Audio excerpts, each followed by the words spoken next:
আজ দীপান্বিতা অমাবস্যা কালী পুজো, আর আমরা এই মুহূর্তে রয়েছি কালীঘাটে।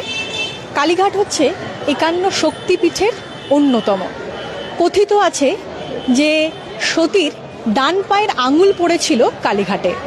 যে আদি মানে 4টে শক্তিপীঠের কথা বলা হয়, তার মধ্যে কিন্তু কালীঘাট অন্যতম।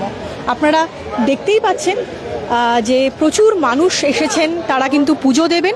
2:57 অমাবস্যা লেগে গিয়েছে এবং পুজো শুরু হয়ে গেছে। এবং আপনাদের জানিয়ে রাখি যে কালীঘাটে কিন্তু কালী পুজোর দিন কালী রূপে নয়, মহালক্ষ্মী রূপে পূজিত হন এখানকার দেবী। আমরা দেখতে পাচ্ছি আমাদের সঙ্গে রয়েছে মেয়র পরিষদ দেবাশিস কুমার। আমরা একটু কথা বলবো দেবাশিস দার সঙ্গে। দেবাশিস দা নমস্কার। বলছি আজকে কালী পুজোর দিন কালীঘাটে? হ্যাঁ, কালীঘাটের প্রতি বছরই আমি কালী পুজোর দিন মায়ের মন্দিরে আসি, আজকেও এসছি। এই দিনটা আমাদের সকলের কাছে খুব পবিত্র একটা দিন। মন্দিরে এলে আরেকটু মনে মানসিকভাবে আমরা আরেকটু চাঙ্গা হয়ে থাকতে পারি। কতটা স্পেশাল এই প্রতি বছর মানে এই দিনে মায়ের দর্শন করা? এগুলো তো কোনো কতটা স্পেশাল বলার মতো কোনো মেকানিজম আমার নেই, কারণ এটা কোনো সংখ্যায় বিচার হবে না যে অন্যবার 2 থাকলে এবার 4। এটা সম্পূর্ণ অনুভূতি। আমার কাছে এটা একটা পরম প্রাপ্তি। এই দিন মায়ের মন্দিরে থাকা আমার মানসিকভাবে আমাকে অনেক বেশি উদ্বুদ্ধ করে। সামনেই 2026-এর বড় যুদ্ধ, কি চাইছেন মায়ের কাছে? আমি যে অঞ্চলের বিধায়ক, সেখানেই মা বসে আছেন। এই মায়ের আশীর্বাদ, যদি মা মনে করেন তার বিধায়ক হওয়ার আমার যোগ্যতা আছে, তাহলে মা যেন সেই আশীর্বাদটা করেন। অনেক আপনাকে ধন্যবাদ এবং মানে শুভ দীপাবলি। শুভ দীপাবলি। আমরা এতক্ষণ কথা বললাম দেবাশিস কুমারের সঙ্গে। তিনি কিন্তু বলছেন যে প্রতি বছর এই দিনে তিনি কিন্তু কালীঘাট আসেন। এবং আমি একটু আমার সহকর্মী বিশ্বদাকে বলবো যে একটু বাইরের চিত্রটা দেখাতে। প্রচুর মানুষ এসেছেন, তারা কিন্তু দূর দূরান্ত থেকে এসছেন, তারা পুজো দিচ্ছেন।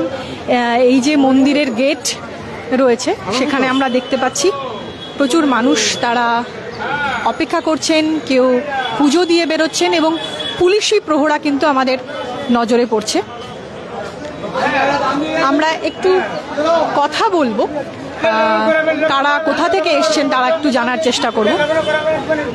দুপুর 2:57 কিন্তু অমাবস্যা লেগে গিয়েছে এবং নিত্যদিনের যে পুজো, সেই পুজো হয়। আমরা একটু কথা বলি। দিদি কোথা থেকে এসছেন? আমি টালিগঞ্জ বাসড্রোনি থেকে। প্রতি বছর আসা হয় কালীঘাট? হ্যাঁ হ্যাঁ হ্যাঁ হ্যাঁ হ্যাঁ, এটাই আমার ভালো লাগা। মানে সব কিছু মায়ের কাছে শান্তি ফিল হয়। আর যখন 51 পীঠের এক পীঠ, এটা তো আরোই একটা বড় পাওনা। কেমন লাগছে পুজো? ভালো লাগছে, হ্যাঁ ভালো লাগছে। ভিড় কেমন? ভিড় অনেক, খুব ভিড়। এই এত ভিড় ঠেলে যে পুজো আমার ভালো লাগে, খুব ভালো লাগে পুজো দিতে। না, এত ভিড় ঠেলে এটা তো আমাদের একটা আনন্দ, এটা আমাদের একটা ঐতিহ্য যে মায়ের 51 পীঠের এক পীঠ, এখানে আসতে পেরে আমাদের একটা প্রচুর ভালো লাগা। আজকে এই বিশেষ দিনে পুজো দিয়ে কি অনেক বেশি মানসিক শান্তি পাওয়া যায়? এটা একদম অন্তরের সত্য কথা যে ভীষণ ভালো লাগে। সারা বছর আসি না আসি, কিন্তু এই দিনটার জন্য অপেক্ষা করে থাকি যে আসবোই, সব কাজ করে এখানে আসবো মায়ের। তার মানে ধরুন ভিড়টা কোনো ফ্যাক্টরি নয়? দেখছেন তো, ঘেমে চুমে অস্থির হয়ে গেছি, কিন্তু তাও মায়ের কাছে আসবোই, দল বেঁধে আসি। অনেকেই এসছেন, তারা বলছেন যে ভিড়টা আসলে ফ্যাক্টর নয় এবং সারা বছর যদি বা নাও বা তারা আসলেন, কিন্তু কালী পুজোর দিন এই কালীঘাটে পুজো দেওয়া তাদের কাছে ঐতিহ্য। আমি আরও একটু দেখাতে বলবো, প্রচুর মানুষের ভিড় রয়েছে এখানে। যে স্টলগুলো রয়েছে সেখানে কিন্তু কেউ পুজো দিয়েছেন, কেউ অপেক্ষা করছেন। এবং আমরা দেখতে পাচ্ছি একটা ফ্যামিলি, একটু কথা বলার চেষ্টা করব। একটু ফোনটা বাড়ি বলছি, কোথা থেকে এসছেন? আমি জানলাম এই যে কালীঘাটে মানে পুজো দিতে আসে কালী পুজোর, কতটা মানে স্পেশাল? কি প্রথমবার নাকি প্রত্যেকবার? for me it's the first time and with my family you can say first time only. আচ্ছা, কোথা থেকে এসছেন? আমি ডানলপ থেকে এসেছি। পরিবারের সঙ্গে, সবার সঙ্গে পরিবার। পুজো দিলেন? হ্যাঁ, পুজো দিয়েছি। এই কালীঘাটে এখন তো প্রচুর আপনার মানে ভিড়, তাহলে ভিড়ে কষ্ট হলো না? না, ভিড়ে কষ্ট, কারণ আমি গান বাজনা ভালোবাসি। চাই না মাগো রাজা হতে, ব্যাস এইটুকুনি। মানে পুজো তো দিয়ে মানসিক শান্তি আর কি। একদম একদম। কেমন লাগলো পুজো দিয়ে? আমি এখনো পুজো দিইনি। এখন এখন আপনারা যাচ্ছেন? হ্যাঁ, আমরা নর্থ ক্যালকাটা, কলেজ স্ট্রিট। প্রতিবার আসেন? প্রতিবার প্রত্যেক বছর এই আমাদের দাদা উনি নিয়ে আসেন, আমাদের প্রত্যেক বছর আসেন। দেখতেই পাচ্ছেন বিভিন্ন জায়গা থেকে মানুষ এসছেন, তারা কিন্তু বলছেন ভিড় থাকুক যাই থাকুক না কেন, আজকের দিনে পুজো না দিলে কোথাও গিয়ে একটা মানসিক শান্তি আসে না।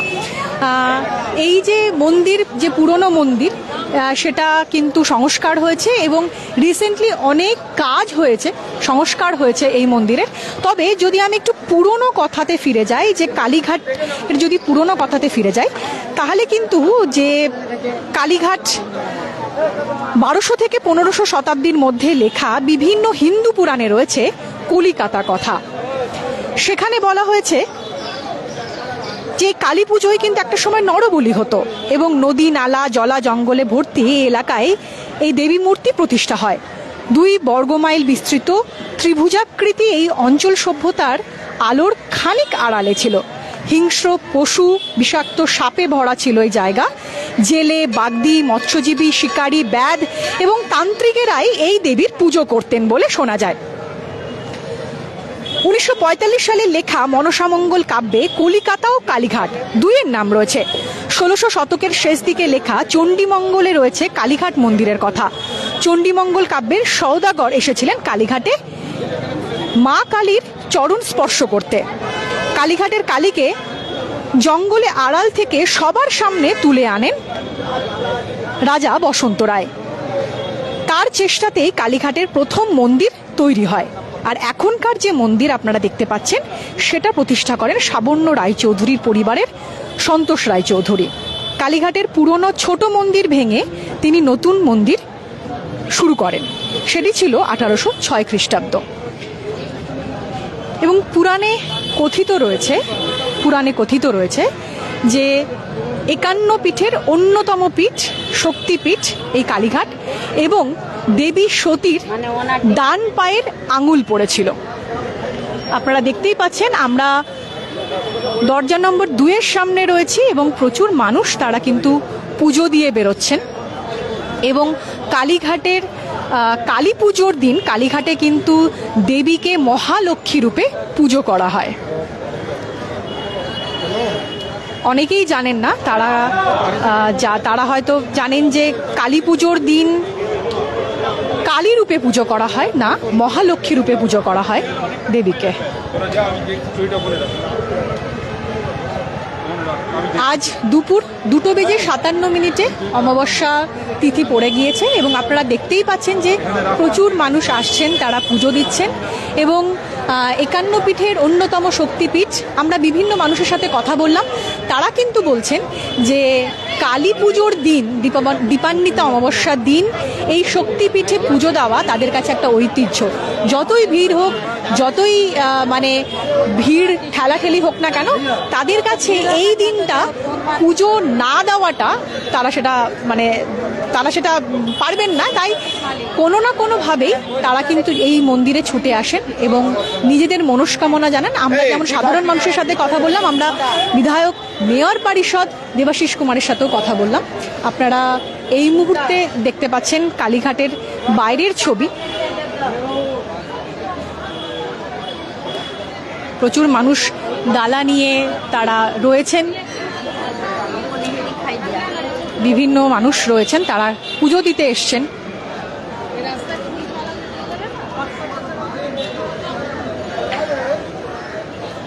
তাদের বিশ্বাস যে বছরের